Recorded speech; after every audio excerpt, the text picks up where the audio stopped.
How do you find ways to stay in the moment, to look for those good moments, the things that you want to be present for while still kind of dealing with that weight that you've been talking about? Like I said, it's the little things, or riding roller coasters, swimming, just the little things all the time. Things that you miss as a normal child, the first steps. With them, it's bigger. Yeah. Every new word that they say or every new task that they suddenly do just feels like this huge celebration. And those little things just, I don't know, they helped outweigh the bad. The way we cope with it, I guess my husband and I are different. He doesn't, like during the seizure, we're both on it. We usually both attend to her until it's done. Afterwards, I usually cry. It doesn't matter how many times she's had one, it's still just as traumatic each time. Every single one, it's like it was the first. I cry, I reach out to friends, I'll text. I wouldn't say I text everybody every single time, but maybe after a few and I just need to vent to somebody, I vent to my friends or my family. Technology's played a really important role for us.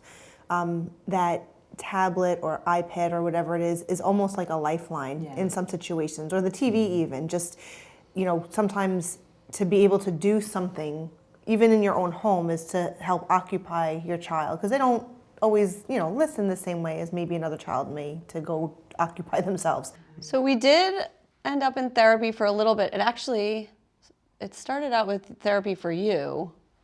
Initially, when you were having a lot of anxiety. He started having panic attacks that he thought were heart attacks.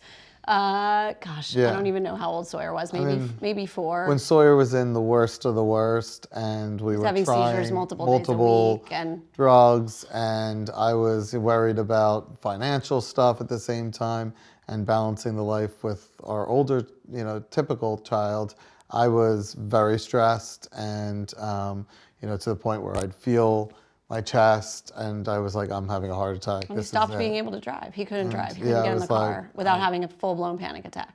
And so at that point, I definitely realized that at that point I needed to talk to somebody. So I went in and I started Celexa. I have no problem talking about it. It really changed my life, so where I can basically relax a little. And he was having panic attacks, but then the other thing that was happening was anger. So the anger, because it's me, and obviously he's closest to me, was coming out at me directly, and then at our older son. He was just angry with us. That's how it felt to me. I mean, that's probably not how it felt to you, but it was. I was going to say coming out as, just a lot of. He was just angry with us all the time. That's how it felt, and. It ended up that we ended up going into therapy together for a time, but ultimately medication is what really helped. And it wasn't really a lot. I mean, we went to 2 or 3 sessions, and it was very helpful for me to hear what Alexis was feeling in an environment where we could talk about that.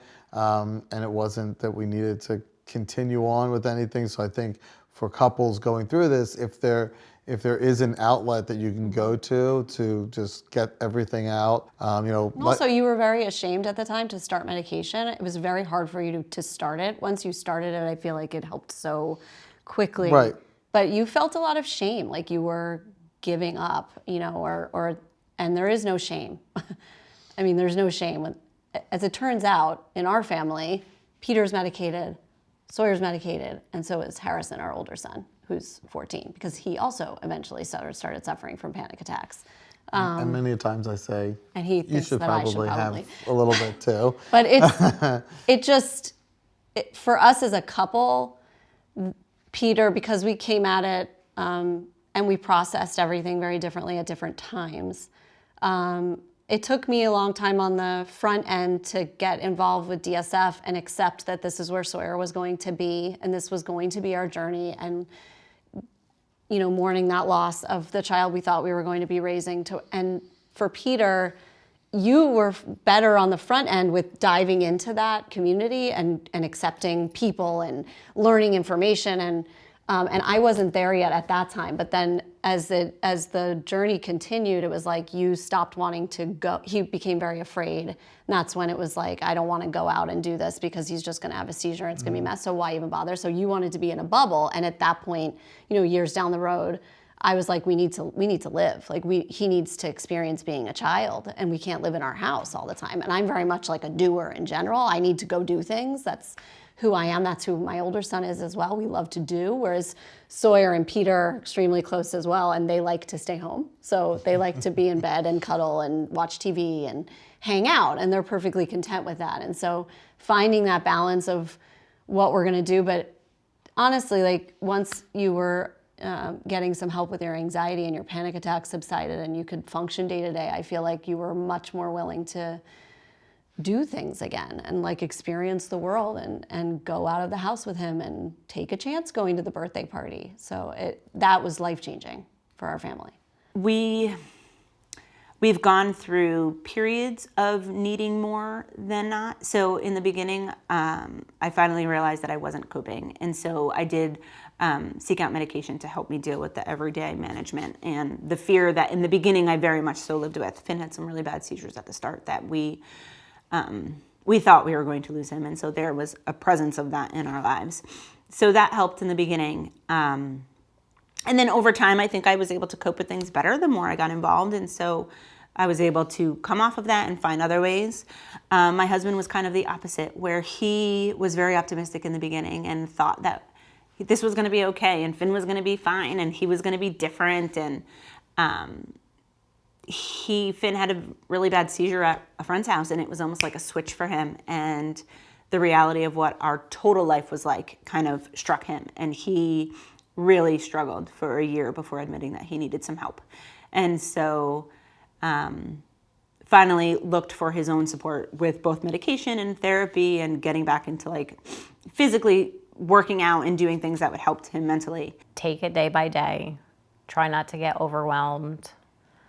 When you feel like you can take it on, soak in as much information as you can. You are your child's best advocate, and you know them the best. So, you need to fight for them and be the voice that they don't have.